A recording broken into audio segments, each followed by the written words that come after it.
It's John McAteer and Eamon McFadden here at the Tribune with the podcast for today, the 29th of June, the 26th paper of the year.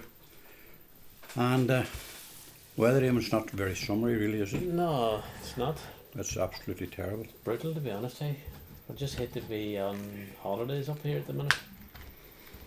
Wet showers. According to Pascal Donahue, he would hate to be on holidays here as well, given that some of the comments he's been making this morning about price gouging in the car rental sector, hospitality and the licence business, all this kind of thing. What's Pascal saying? He is warning people, warning those businesses who might be wanting to come looking for help again, not to do so if they're engaged in price gouging. You want to highlight the extreme costs of that particular sector. In tourism, and it's obviously driving away tours. It's quite evident there are very, very few tours on the roads. Yeah, can't imagine. I've never. And yet a mass exodus from the country. You've all that, last weekend, between one thing and another all weekend, apart from football, there's nothing else happening. No. No matter where you went last weekend, over the 3 And you think outside of that football, outside of the Armagh supporters, yeah, the place wasn't that overly busy. Not at all. Do you know what I mean? And that's the price of travel and the price of accommodation in Dublin's driving people even away from days out like that, weekends in Croke Park. Can you just imagine the cost of going to Croke Park to stay overnight? Bringing a family with you, maybe. You would need a loan. You would. With no way to pay off for it. Given people at the moment are doing their best to stack up some bags of coal in the sheds.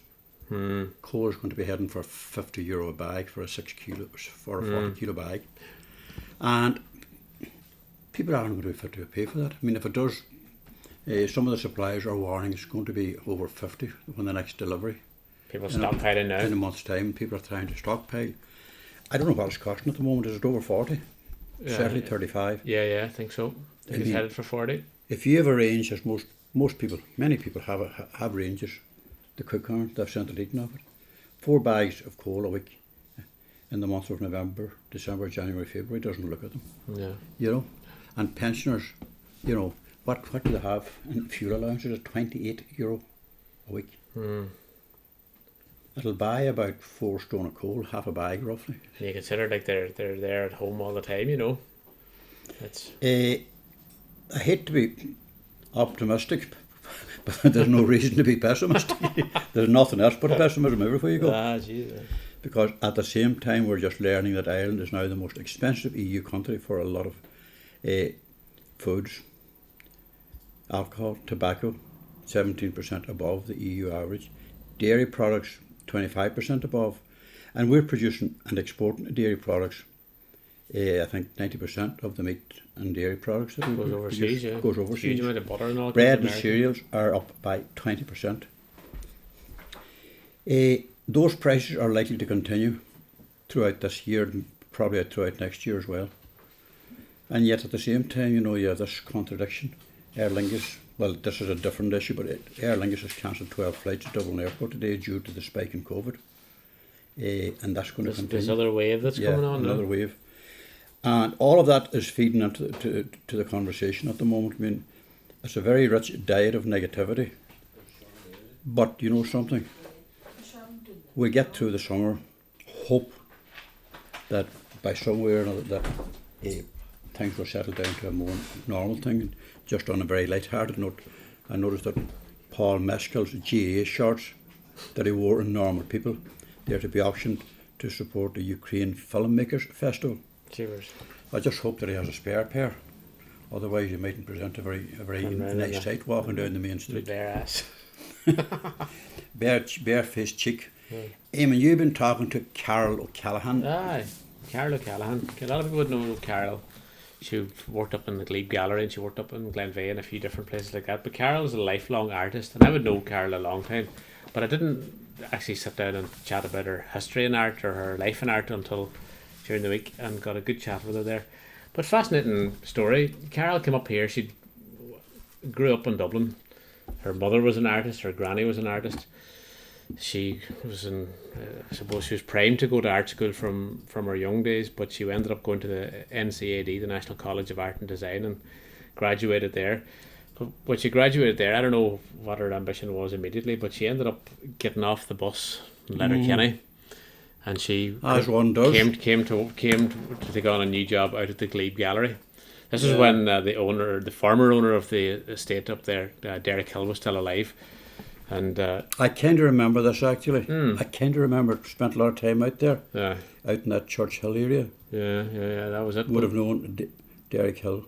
Yeah, and Gracie McDermott, the housekeeper, and Carol ended up residing in a cottage on the estate with the two of them. Yeah. So she took in. So she was growing as an artist, and he was obviously a very well established artist at that point in his life.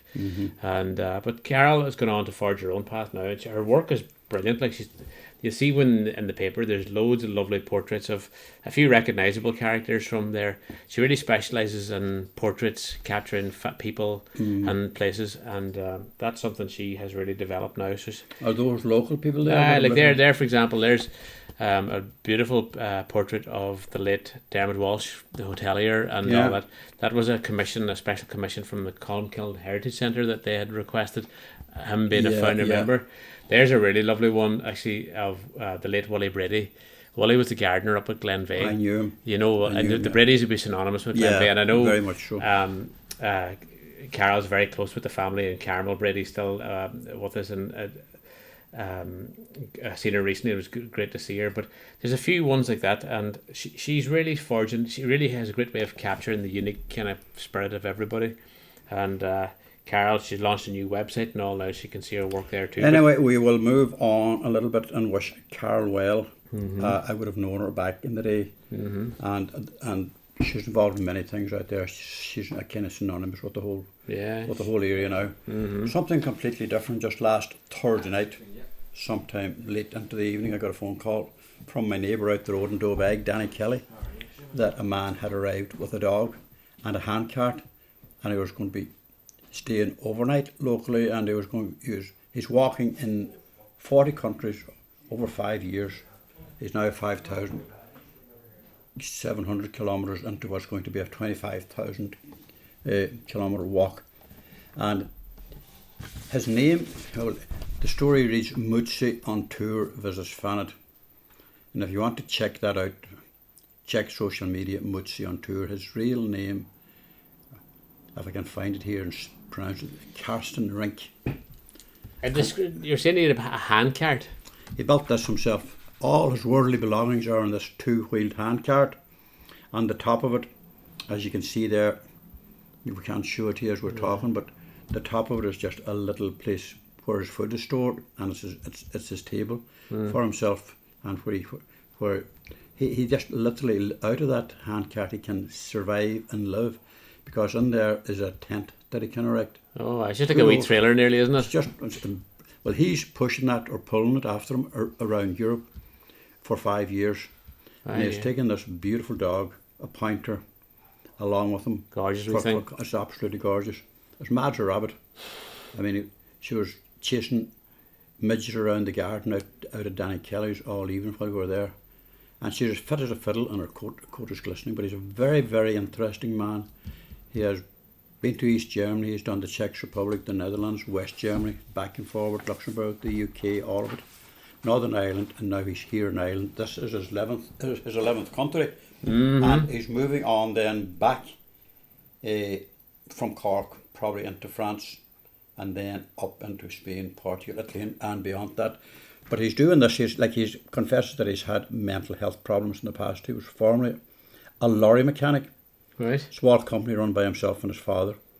It was inevitable that he would have went into that business, even though when he was in it for a couple of years, he realised this isn't for me. So he turned to various other things, just all there in the paper this week. And as we say, he can be contacted on social media at mutsiontour.blog, because he's writing fairly lengthy notes, taking a lot of pictures everywhere he is.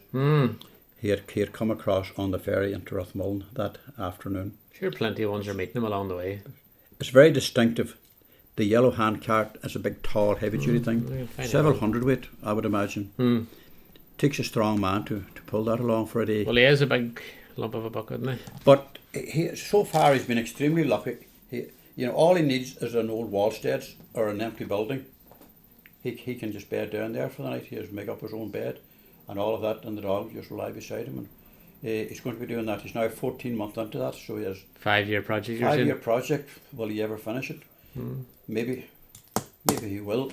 Maybe we'll be here to report it. Who knows? But you know, it's interesting to meet him, because then I realised then only last night actually that he had already been on the Ray Darcy show on RT1 last week, and that's there on the iPlayer. So if you want to read something really interesting and something totally different, this is an amazing adventure. I don't know of anybody who has so far set out to travel 40 countries in 5 years. But bringing a dog with you, that, you know, you can't bring the dog everywhere.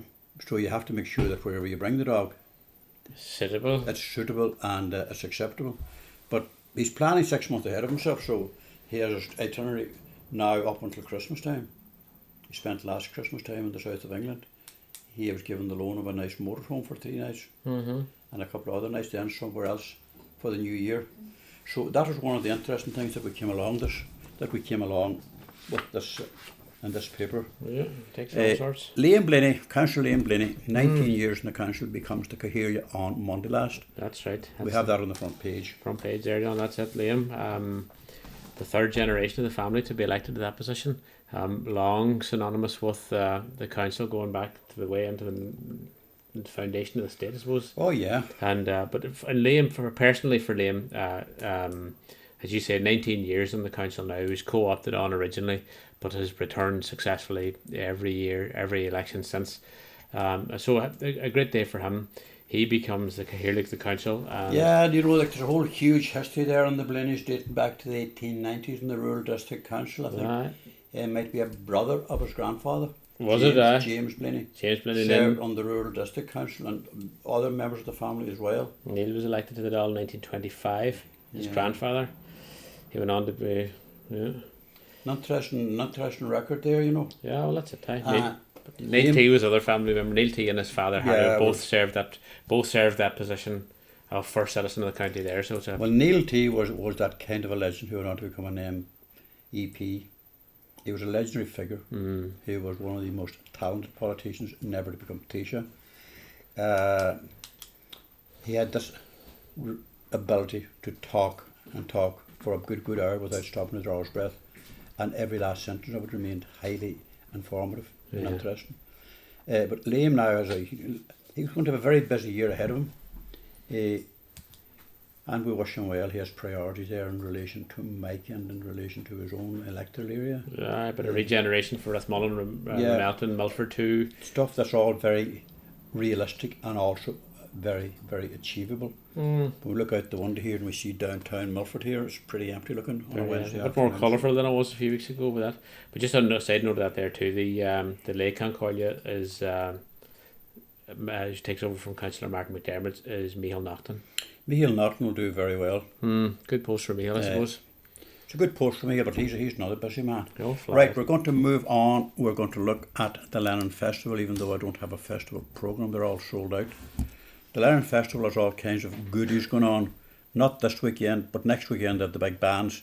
This weekend, this Sunday, they have the Soapbox Derby in aid of the lifeboats. The Car Treasure Hunt is on Monday. Multicoloured fun run, all that kind of stuff is on. The singing pubs begin next week as well. They're all gearing up for the big music stuff. All gearing up for the big music stuff with loads of posters and huge boards all around the county. And we'll follow it with a lot of interest and get there once or twice. PJ Bonner and the gang deserve all the luck that they can muster up, because they need the weather. And nice to see them get a bit of weather. They need the weather for the outdoor concerts, you know. They have Chris Norman from Smokey coming over here, they have Derek Ryan, they have Jimmy Buckley, and who else have they? I don't know. Those are very big acts. Hopefully that'll all hinge on Francis? Paul McCall. Jesus Christ, Paul McCall. Big act. Right, we'll move on here to, where were we going to? It's probably good. Look back a few years with it now, John, no? We're looking back a few years, yeah. We're also looking at, there's another page that we should have, turn that over. We're saving half a cent by recycling the pages. Baby White Duck, we'll do that after I do 20 years of growing. Golden Eagles to soar again. And here's a picture of Gareth Crossan, Dermot Gallagher. This is not to do with the Golden Eagles, this is a Kerry Keys story. Anyway, the Golden Eagles, as part of a 5-year project to introduce Golden Eagles into the Republic, another group of young eagles will arrive at Glenveigh on the 28th of June, that is 20 years ago. And the project aims to release up to 75 Golden Eagles in Donegal during the course of that project. Don't know how that project has gone. Has it been a big success? I just don't honestly know, but I hope it has. But we're going to go and look at a beautiful piece of writing here from no, you do that page because I'm running out of breath here. You're out of breath.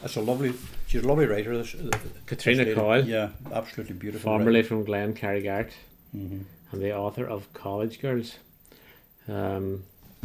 She writes all these wonderful tales from home kind of thing. Growing up as a child, this time it's about being down on the riverbank. Oh, with and her all granny of a sudden cousin. they discovered a baby duckling. She's clearly a creative writer. She's probably writing from memory as well, or else, she has made a lot of notes. I don't know. Yeah, that's nice. There's a good bit of reading in it anyway, so. Yeah, like it's Maybe Wild Duck is a short story, effectively. It is a short story, and it's a very realistic story, and we presume that all these stories that she writes about all have happened. I don't know, but I presume they do, and how they rescued this baby duck and brought it home, and all this kind of thing. And then the next morning they're wakened by their dad to arrange a funeral. Oh, gee. They put it into a paddling pool, small paddling pool for the night. They forgot to put a raised platform or that it could get up onto and rest, and it probably drowned from exhaustion. Anyway, so all that kind of thing there. Now, with that, we're going to go on to the front page if I can actually. You see, the clock there while you're looking for that. 20 years ago, the ordinations that were coming up, and we see it here. One of them was a Reverend John Joe Duffy. 20 years. 20 years, yeah, for Father John Joe. When was that? That's 20 years ago. ago. What did they give the date of it? Because I probably wrote that. It doesn't. Yeah, just goes ahead on the this effective week. 20 years ago this week, I suppose, is all we can get to. Must talk to him. Aye. I'm sure he'll be marking that probably with special mass and that kind of thing. Aye, that'll be it. Time for him and his family. Yeah. Him and the family in Burton Court, and we'll wish him another 20 years. Aye, good on him. Long odds for another seat in Donegal is our lead story, and it is political in the way that the census figures came out last week. There's 5.1 million people in the country, the largest number ever since the foundation of the state, and the biggest number since 1841. Inevitably, questions will arise about. There's going to be maybe 11 extra seats, which to me is absolute madness. But that is the regulation that were laid out by Eamon de Valera in the 1937 Constitution, which seems so far out of date as to be unrealistic. But they can have as many as 179 seats under the existing regulations. It was set out in the 37 Constitution, and only the members can put it to a referendum. And obviously the country has to vote to reduce the numbers to something realistic like 120. Because at the bottom end of that scale, it's between 20 and 30,000. If the Boundary Commission decide, right boys, we might just do this once and for all, and do the numbers for 20,000 per deputy, they would end up with 255 TDs. Jesus Christ, this is pure madness. I have to say, this is a real. They would have to build a whole new dial somewhere, probably out in Thornton Hall or some of those sites that's vacant out there that they bought all those years ago. Yeah. Now, this is a real Tribune story now, the way this is poured over, because this is a very intricate story, right?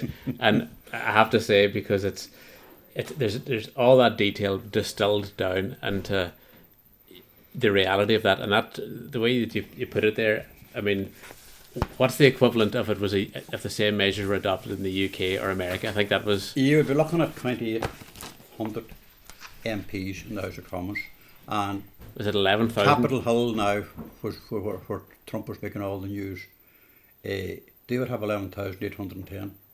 Yeah. To be unrealistically mad. Mental. The EU Parliament, well, the numbers are different there. We only have about 13, but it's a story you could read twice or three times to kind of pick up all the nuances of it. There's going to be big changes The question is, there's a lot of speculation has been talked up by TDs, obviously, that Donegal would have a population of about 180,000. And Paddy Roon and myself were mulling over this in the last couple of months. We were figuring, will we get to 165,000? We weren't too far out, because we were doing some analysis that you would get from looking at the various categories, age groups, for the COVID vaccinations and all this. Yeah, which would be a fair one to look for. Like, we done an analysis that would suggest about 165,000, but numbers of TDs that I was talking to said no, it's going to be closer to 180. Click for 6 TDs, 166,000 of a population, which is an increase, substantial increase on the last time, but it leaves us. There's 24 other constituencies with a higher population per TD. And anyway, you're going to have to read that story to see what the analysis we came to. But anyway, that is it for this week. Thanks for listening. Enjoy the weekend. Talk next week. Thanks.